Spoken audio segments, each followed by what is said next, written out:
At makibukas po kayo sa akin dito po sa aklat po ng Santiago, Kabanatang 4, mga talatang 13 hanggang 16 yung atin pong teksto sa gabi po ito. Santiago, Kabanatang 4, talatang 13 hanggang 16. At ang titulo po ng ating pong maikling pag-aaral ngayon ay may pamagat na Kung Loloobin ng Panginoon. Kung loloobin ng Panginoon. Ganito po ang sabi ng salita ng Panginoon sa salin po ng ang bagong ang Biblia. Verse 13, Halika kayo ngayon. Kayong nagsasabi, ngayon o bukas ay pupunta kami sa ganito o sa ganoong bayan. At kami ay mangangalakal doon ng 1 taon at kikita. Gayunman ay hindi ninyo nalalaman kung ano ang magaganap bukas. Ano ba ang inyong buhay? Kayo nga'y isang singaw na sa sandaling panahon ay lumilitaw at pagkatapos ay naglalaho. Sa halip ay dapat ninyong sabihin, kung loloobin ng Panginoon, kami ay mabubuhay at gagawin namin ito o iyon. Subalit ngayon ay nagmamalaki kayo sa inyong mga kayabangan. Ang lahat ng gayong pagmamalaki ay masama. Mga minamahal na kapatid, paano po ba natin nasasabi? Paano po ba natin na-identify ang isa pong mayabang na tao o yung isang tao na mapagmataas? Ayan, ang haba ng sama. So, paano po ba natin nasasabi na mayabang po o mapagmataas ang isang tao? Kapag po ba lagi po niyang itinataas yung kanyang sarili? Nakakita na po ba kayo ng tao na wala na pong ibang ibinida kundi ang kanyang sarili? Ang kanyang bukang bibig ay palagi yung kanyang sarili, yung kanyang gilas, yung kanyang galing, yung kanyang talino, yung kanyang yaman. So marahil, pagka ganun po yung tao, nasasabi niyo po, napakayabang ng tao na to, no? Kahit hindi naman bumabagyo, parang kahangin-hangin ng panahon.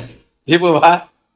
O kaya naman, wala na siyang ibang ginawa, kundi i-flex yung kanyang mga achievements kahit hindi naman po kailangan. Halimbawa sa social media, o kaya i-flex kanyang mga kaibigan, yung kanyang mga narating na lugar, narating na sa kanyang pag-aaral, yung mga bagong gamit, bagong cellphone, bagong damit, etc., etc.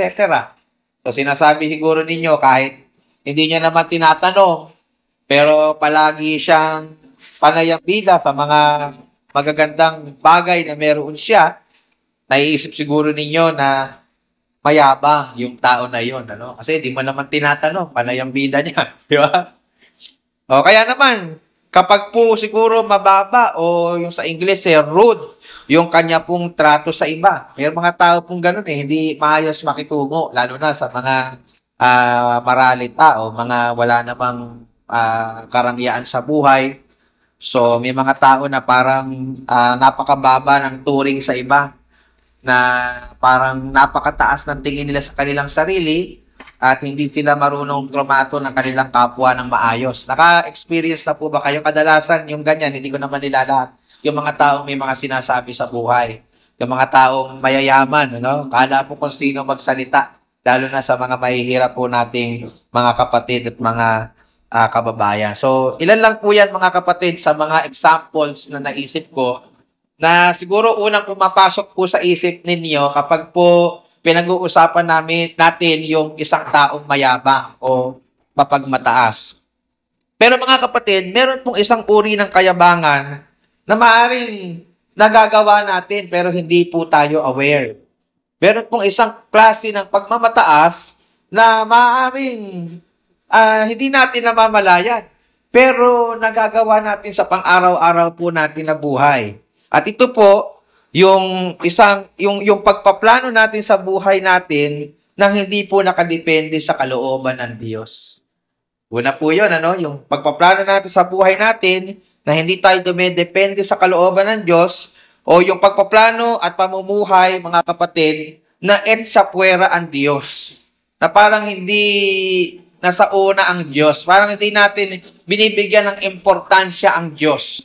Mga kapatid, dito po sa mga talata na ating pinag-aaralan, ganyan po yung klase o ganyan po yung ugali na itinutuwid po ni Santiago dito po sa mga talatang pinag-aaralan natin ngayon, sa mga sinusulatan po niya. Makikita natin dito mga kapatid na may mga tao na sinusulatan si Santiago na may mga ganitong ugali. Marami silang plano sa buhay, marami silang gustong gawin, pero hindi nila ito dinidepende o inaayon sa kalooban ng Diyos. Hindi nila kinukonsidera ang Diyos sa kanilang mga buhay.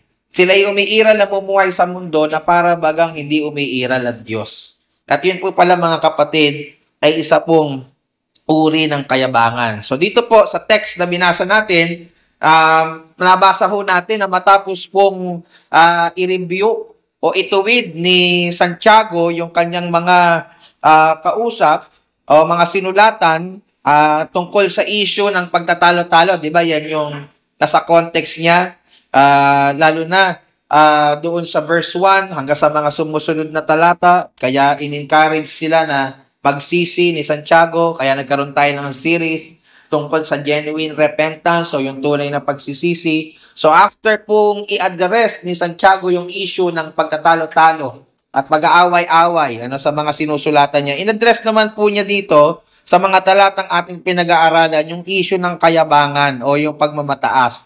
O sa wikang Ingles, mga kapatid, ay yung pride ng puso ng mga tao. So yan po yung tinutuwid ni Santiago dito po sa verses 13 to 16. At nahinati lamang po natin sa dalawang bahagi, mga kapatid. So yung unang part ng ating pong pangangaral ay pinamagatan po natin ang kayabangan ng tao. No? In verses 13 to 14. At yung pangalawang bahagi o panghuli ay ang pagtutuwid ni Santiago in verses 15 to 16. So the two parts lang mga kapatid, ito pong ating pagbubulayan. Ang kayabangan ng tao in verses 13 to 14 at ang pagtutuwid ni Santiago in verses 15 to 16. So unahin po natin mga kapatid pag-aralan yung pinamagatan kong ang kayabangan ng tao in verses 13 to 14.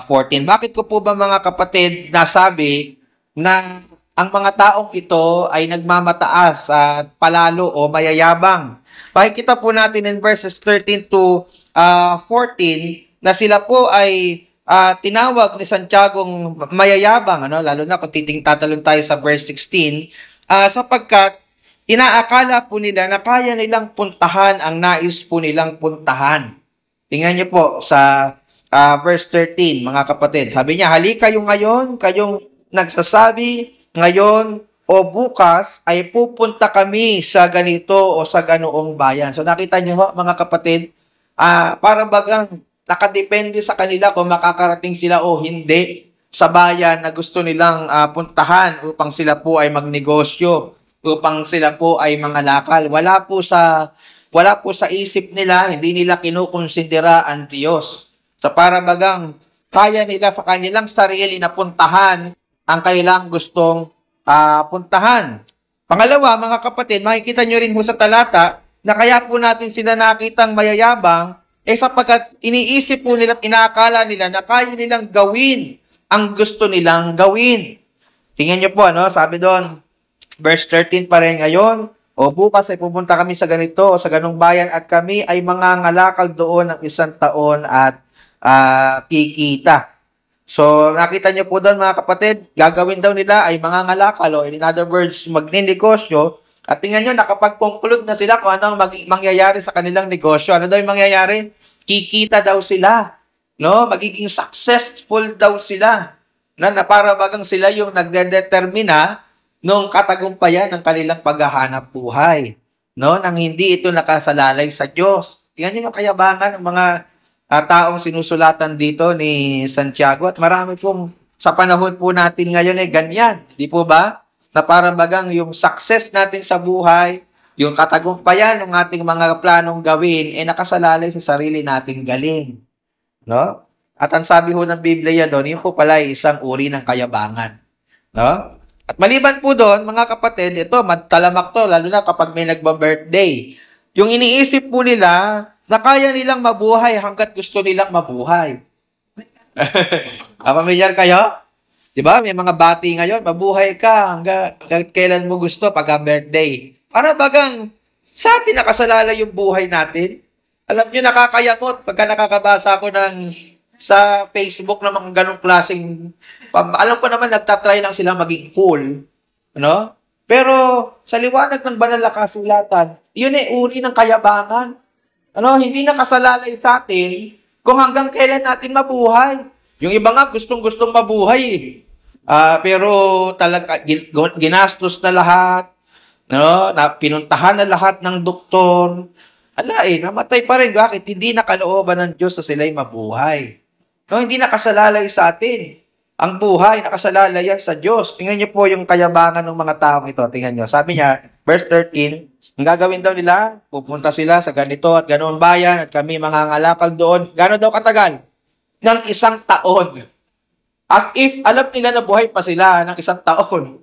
Diba? Wala naman. Hindi nga natin alam kung buhay tayo bukas eh. Kuha niyo po ba mga kapatid? Pero sila, meron na sila agad conclusion. Mangangalakal kami doon. May time frame na. 1 taon. No? As if alam nila kung buhay pa sila ng 1 taon o aabutin pa sila hanggang bukas.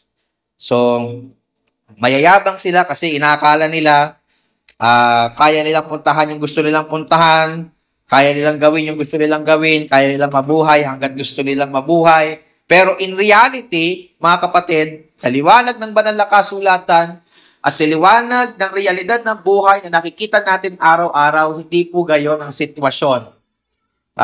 Alam po natin lahat na limitado ang ating kaalaman. Hindi na natin alam kung buhay pa tayo mamaya o bukas eh. No?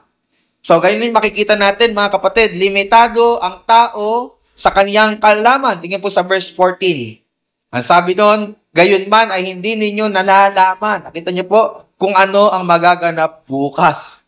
No? Paano mo masasabi na ikaw ay mangangalakal doon ng 1 taon? Paano mo masasabi na ikaw ay ganito na 5 years, 10 years from now? Na hindi mo nga alam kung ano mangyayari sa iyo bukas. So, kaya nasabi nating mayayabang to, meron na silang plano, ano mangyayari sa buhay nila as in talagang iyon ay mangyayari, pero hindi nga nila alam kung mangyayari, kung buhay pa sila bukas. So, limitado ang kanilang kaalaman, limitado ang kaalaman ng tao, at pangalawa, makikita natin dyan, limitado ang kanilang buhay. Tingnan niyo po sa verse 14. Gayon may hindi niyo nalalaman kung ano ang maghanap bukas, ano ba ang inyong buhay?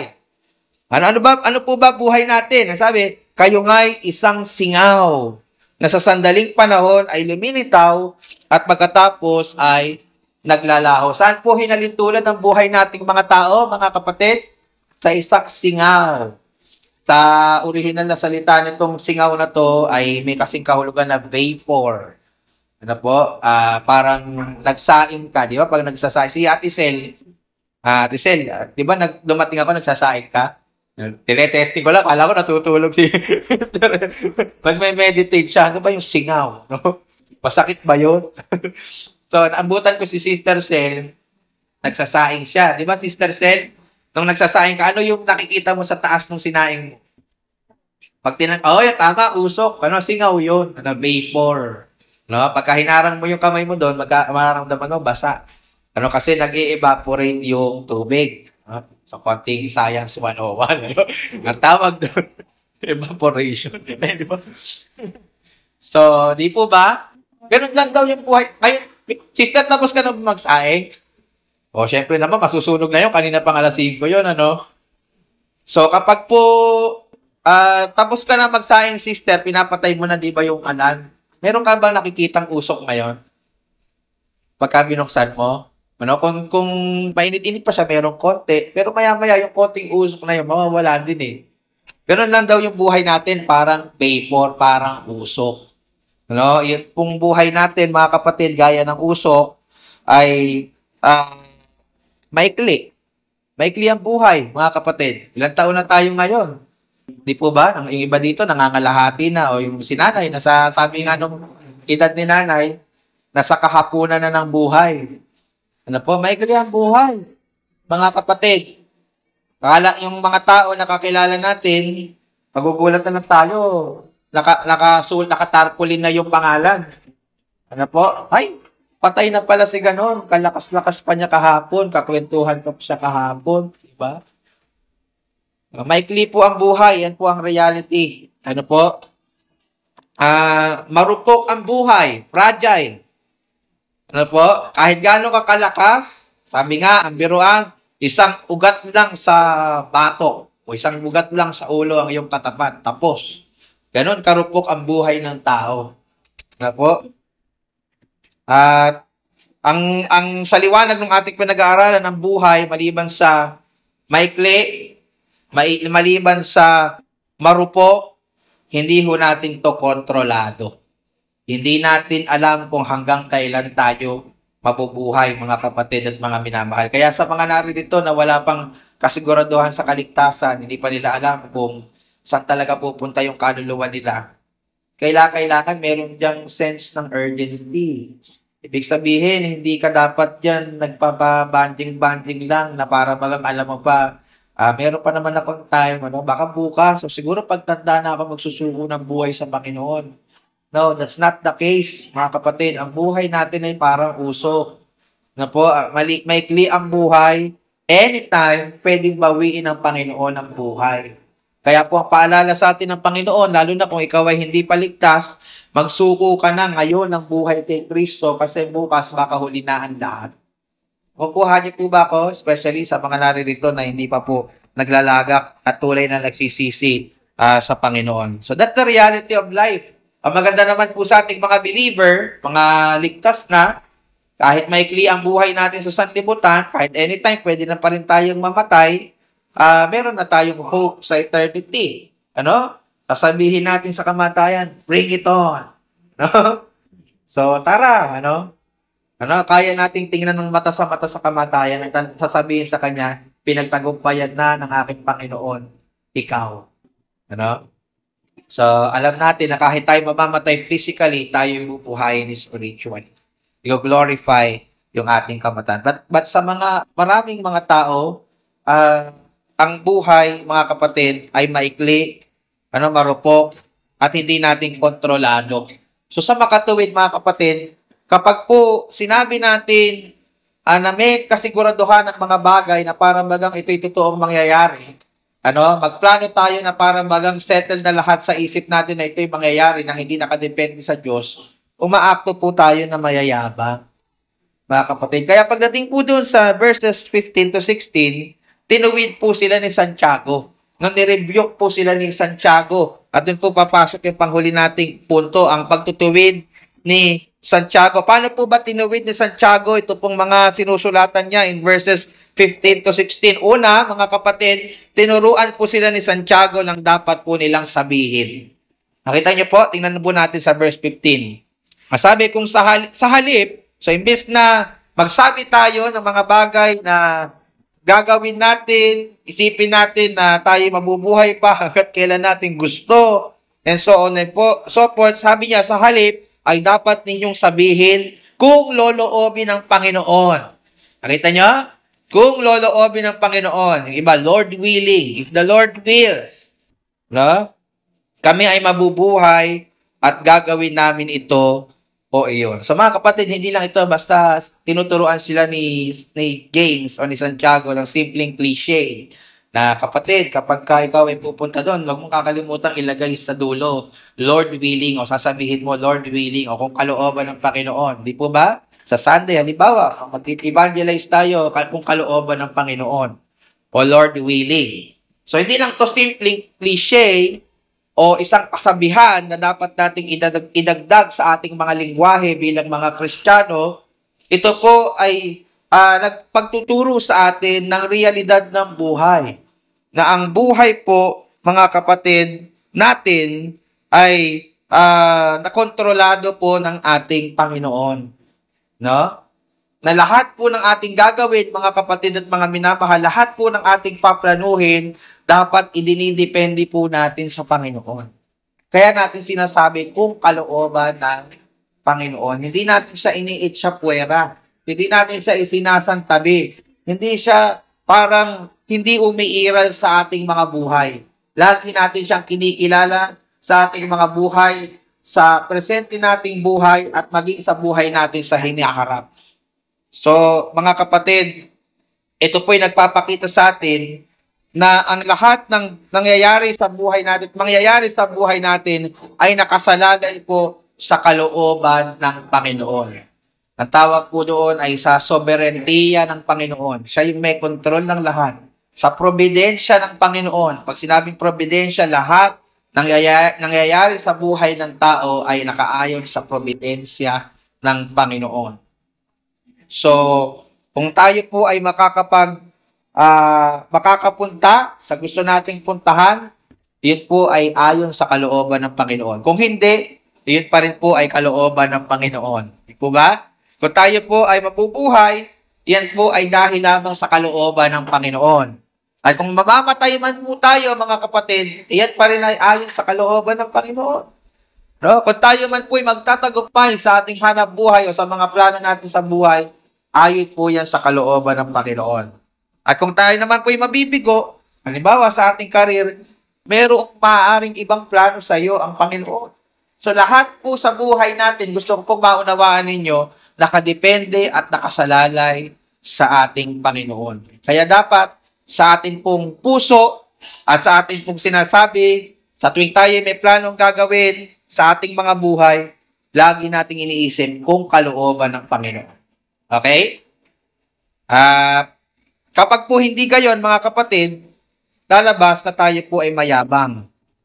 Kagaya po ng binabanggit dito sa verse 16. So, maliban sa tinuruan sila sa dapat po nilang isipin, tinawag din po niyang kayabangan yung kanilang inuugali. Kung sakaling i-etsapwera natin at hindi natin idedepende ang lahat sa kalooban ng Panginoon. Tingnan niyo po sa verse 16. Sabi niya, "Sabalit ngayon ay nagmamalaki kayo sa inyong mga kayabangan.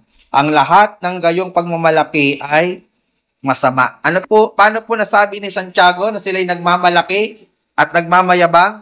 Babalikan natin yung context sa verse 13. Kasi may mga bagay sila na inaakala nilang kaya nilang puntahan sa kanilang sarili. May mga bagay sila na kaya nilang gawin, inaakala nila na kaya nilang gawin sa kanilang sarili. At inaakala nilang kaya nilang mabuhay hanggat gusto nila sa kanilang sarili.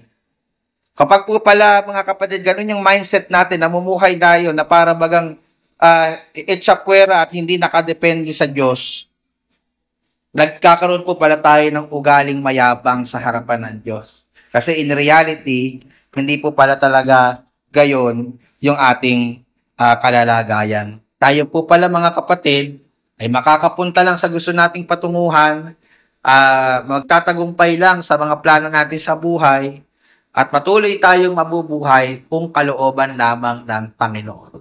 So mga kapatid, ano po yung lesson na makukuha po natin dito? Una, magpakumbaba po tayo sa Diyos sa ating mga plano sa buhay. No? Wag nating iisipin na hindi natin kailangan ng Diyos. Wag nating iisipin na wala ang Diyos sa lahat ng plano natin. Matutuho tayong kumilala at magpakumbaba sa Diyos. At alam nyo, mga kapatid, kung ano ang isang pinakamalinaw na marka ng pagkilala at pagpakumbaba sa Diyos sa lahat po ng ating mga nais na gawin at plano sa ating buhay. Alam nyo po ba? Yung panalangin. No? Kung talagang ikaw ay nagpapakumbaba sa Diyos, matututo kang ipanalangin muna ang bawat desisyon at plano mo sa buhay. Bakit? Sa pamamagitan ng panalangin, kinikilala mo na hindi sa iyo nakadepende ang lahat. Nakadepende yan sa Diyos. Mga kapatid, yun sa mga kabataan na naririto, sa tuwing kami ay nagchat-chat tungkol sa mga plano sa buhay, mga anak, hindi lang yun basta cliche, sabihan. Na si pastor lagi na lang pagpe-pray natin. Si pastor lagi na lang panalangin muna natin. Hindi po, kasi yun yung tama. Iyan po ay pagpapakita ng pagpapakumbaba at pagdepende sa Panginoon sa lahat po ng ating ginagawa. Kasi hindi nakasalalay sa atin. Pangalawang lesson, magtiwala po tayo sa kanyang kalooban. Tiwala po tayo sa kanyang kalooban. May mga plano po tayo, mga kapatid, na maaaring hindi magtagumpay o hindi hindi maging mag-materialize o hindi maaring umayon sa ating pong plano. No? Pero mga kapatid, kahit hindi po magkagayon, magtiwala po tayo sa kalooban ng Panginoon. Ano? Recent lang, Kuya Arman, hindi ba, Sister Bel, ang prayer natin, sana hindi seryoso yung kanyang karamdaman. Sana hindi naman something na kailangang operahan o ano pa, sana makuha lang sa gamot. No? Pero may ibang plano, Panginoon eh. No? So magtiwala tayo sa kanyang kalooban sa buhay po natin. Ano? Kahit minsan, hindi yan umaayon sa sarili nating pagpaplano. No? Sa alam natin kontrolado ng Diyos, lahat po ng kanyang loloobin ay para sa kanyang kalwalhatian at para sa kanyang ikabubuti. At panghuli, magbalik po tayo ng kalwalhatian sa kanya. Kung sakali man po, mga kapatid, na magtagumpay ang ating mga plano, totoong mabuhay nga tayo ng 1 taon, kagaya po na sinasabi dito. O kaya naman ay kumita ang ating negosyo, o kaya naman ay magtagumpay ang lahat ng ating mga plano sa buhay. Maalala ho natin na iyan ay hindi dahil sa ating kalooban. Hindi dahil sa ating galing, hindi dahil sa ating talino, hindi dahil sa ating diskarte. Lahat po yan ay nangyari dahil niloob ng Panginoon. So kung meron man pong dapat tumanggap ng kalwalhatian sa lahat ng ating nararating na tagumpay sa buhay, wala pong iba kundi ang Panginoon lang. Naintindihan niyo po ba, mga kapatid? So sana po may natutunan po tayo dito po sa ating pinag-aralan po ngayon na matuto tayong sabihin kung loloobin ng Panginoon. At hindi lang natin basta sabihin, yan po ay maging laman talaga ng ating mga puso.